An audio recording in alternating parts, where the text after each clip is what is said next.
Hi guys, Assalamu alaikum wa rahmatullahi wa barakatuh.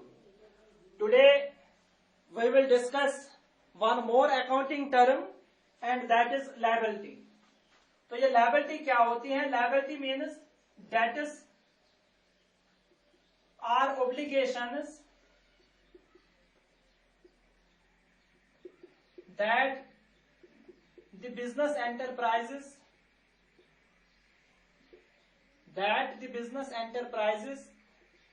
has to pay.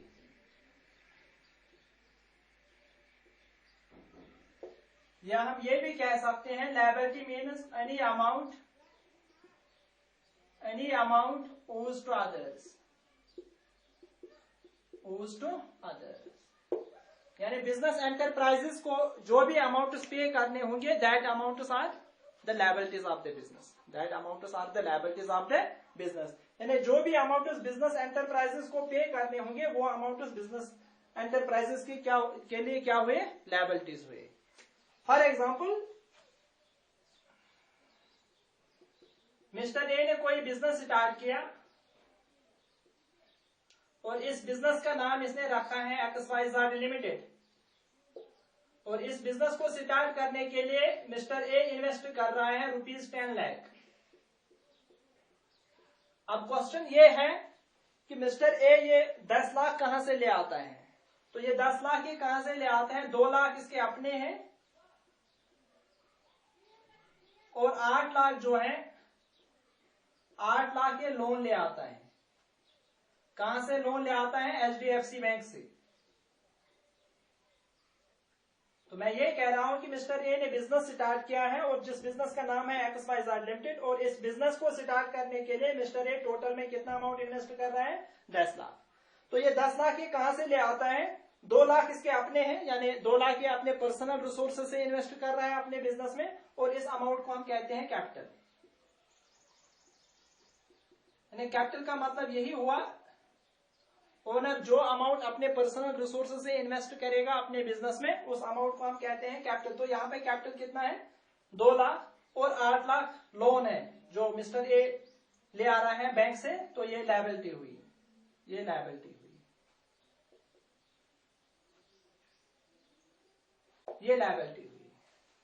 तो यहाँ पे जो बिजनेस है XYZ लिमिटेड, इस बिजनेस को लायबिलिटी है, बैंक की लायबिलिटी है 8 लाख, और ये जो कैपिटल है ये भी, इसको भी हम लायबिलिटी कहते हैं. लेकिन ये जो लायबिलिटी है इस लायबिलिटी को हम कहते हैं internal liability of the business. This is internal liability of the business.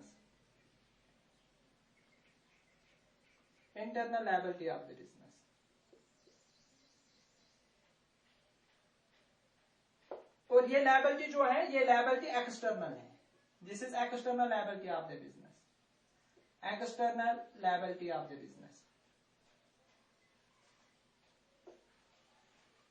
यानी ये कैसे लायबिलिटी हुई? क्योंकि from accounting point of view जो बिजनेस होता है, from accounting point of view business को हमें अलग समझना है और बिजनेस के जो ओनर्स होते हैं उनको हमें अलग समझना है. इसका मतलब यह है कि अगर कोई चीज प्रोवाइड कर रहा है या कोई अमाउंट प्रोवाइड कर रहा है ओनर किसको? बिजनेस को, वो बिजनेस की लायबिलिटी बन जाती है.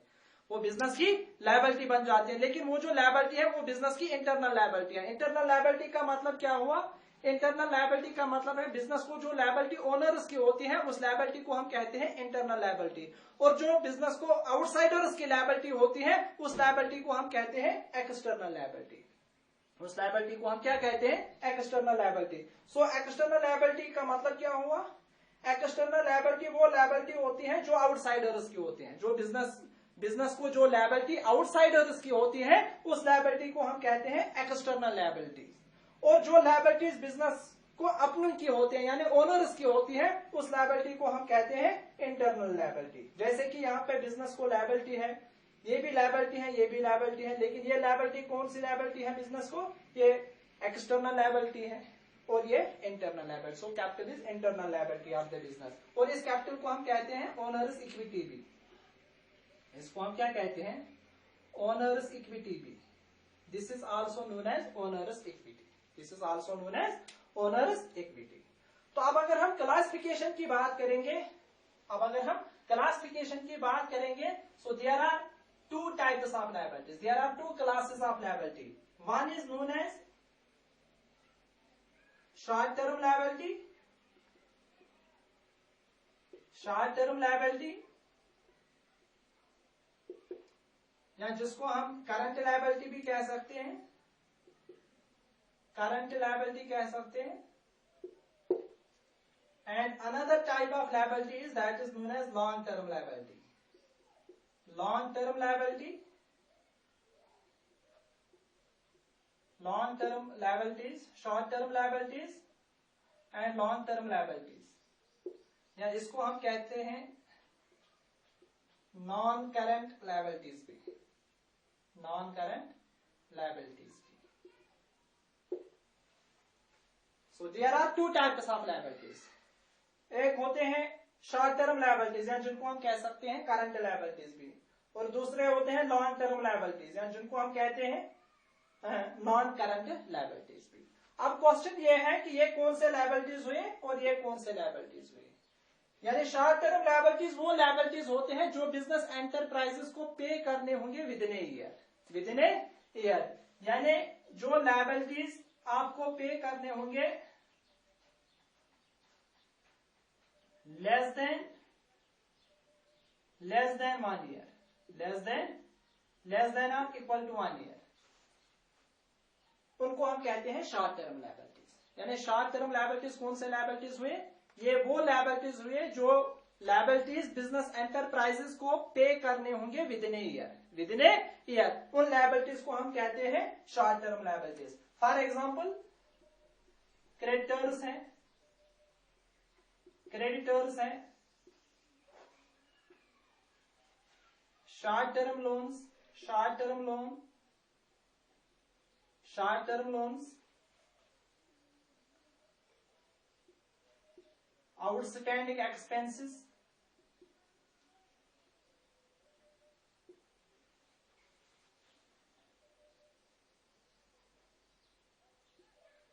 आउटस्टैंडिंग एक्सपेंसेस,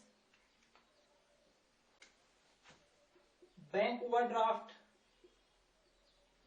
बैंक ओवरड्राफ्ट,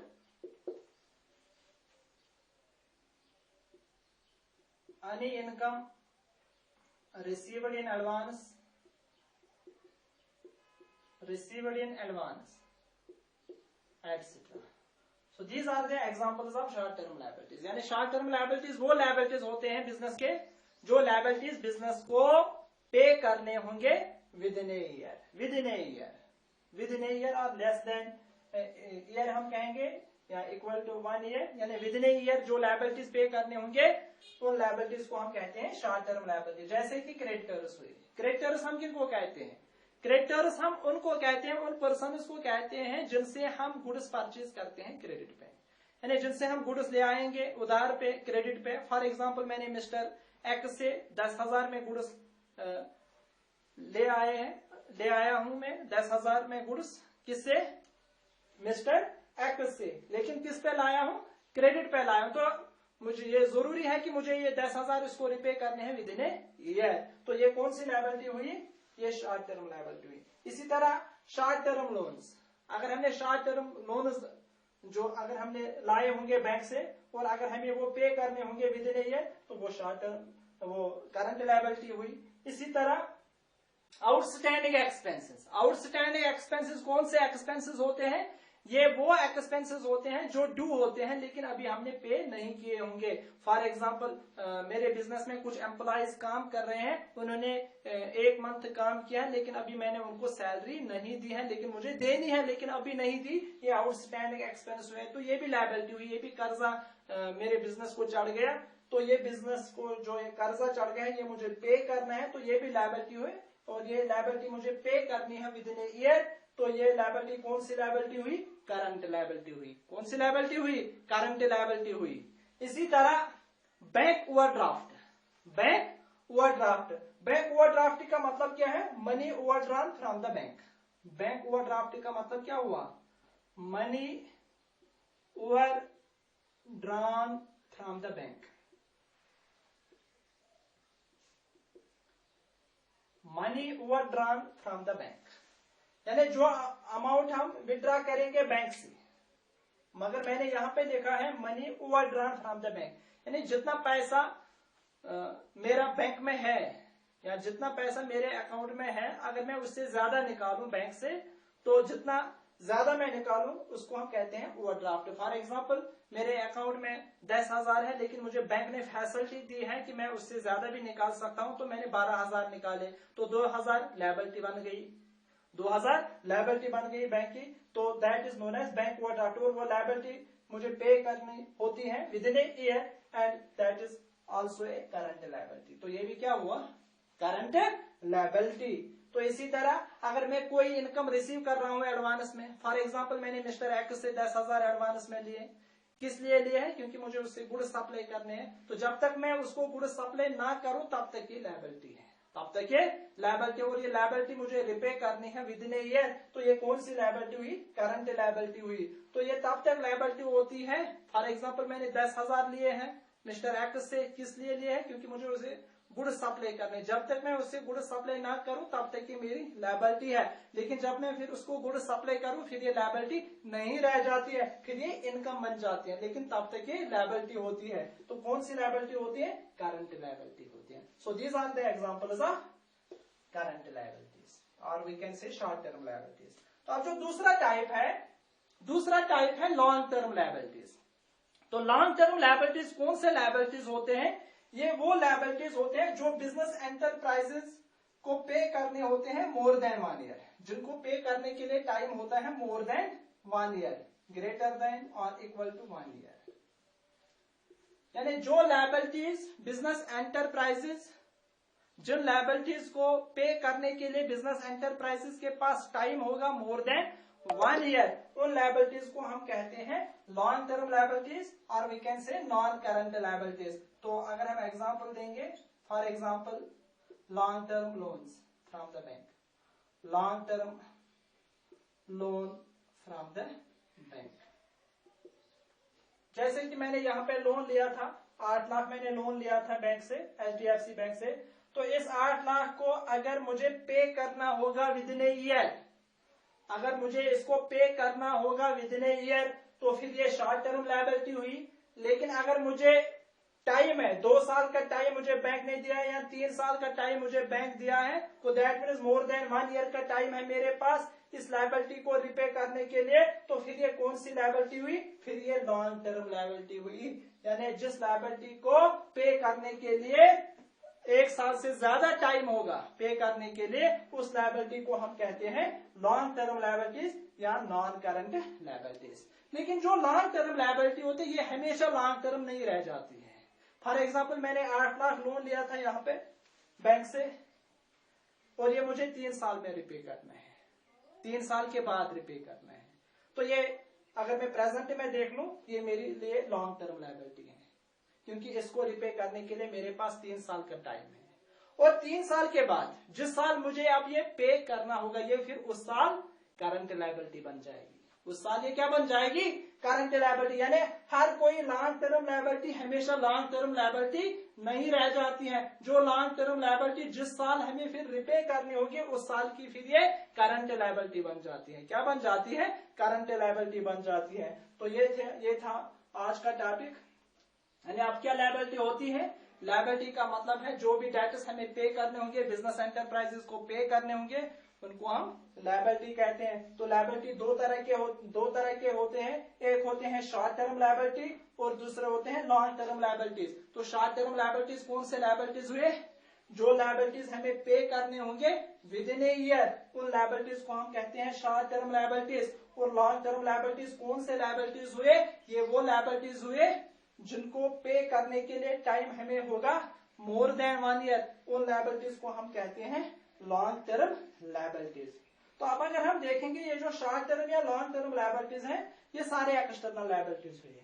तो ये एक्सटर्नल लायबिलिटीज हुए, चाहे शॉर्ट टर्म हो गए, तो एग्जांपल्स मैंने यहाँ पे दिए हैं, ये सारे क्या है, या लॉन्ग टर्म लायबिलिटीज की मैंने एग्जांपल दिया है कि मैंने लॉन्ग टर्म लोन लिया है मैंने किसी बैंक से, किसी फाइनेंशियल इंस्टीट्यूशन से, तो ये आउटसाइडर्स लायबिलिटीज है, तो इनको हम कह सकते हैं एक्सटर्नल लायबिलिटीज। क्या कह सकते हैं, एक्सटर्नल लायबिलिटीज भी। और इंटरनल लायबिलिटी हम किसको कहते हैं? इंटरनल लायबिलिटी वो लायबिलिटी होती है बिजनेस की, जो बिजनेस को लायबिलिटी होती है ओनर्स की। क्या होते हैं? ओनर। जैसे कि यहाँ पे 2 लाख जो है मिस्टर ए ने दिया था बिजनेस को, तो ये कैपिटल हुआ, and this liability is known as internal liability. और जो लायबिलिटीज बिजनेस को आउटसाइडर्स की होती हैं उनको हम कहते हैं एक्सटर्नल लायबिलिटीज। तो यहाँ पे जो ये लायबिलिटीज हैं शॉर्ट टर्म या लॉन्ग टर्म लायबिलिटीज हैं, ये आउटसाइडर्स लायबिलिटीज हैं, ये आउटसाइडर्स लायबिलिटीज हैं। और ये जो कैपिटल है ये इंटरनल लायबिलिटी है, ये इंटरनल लायबिलिटी है बिजनेस की। तो गाइस आज इतना ही, क्योंकि रमजान का महीना चल रहा है तो ज्यादा बड़ा लेक्चर नहीं दे सकते हैं। मोर वीडियोस के लिए आप इस चैनल को, मेरे इस चैनल को जिसका नाम अकाउंटिंग क्रैकर है, इस चैनल को ज्यादा से ज्यादा लाइक, शेयर और सब्सक्राइब करना ना भूलिए। थैंक्स।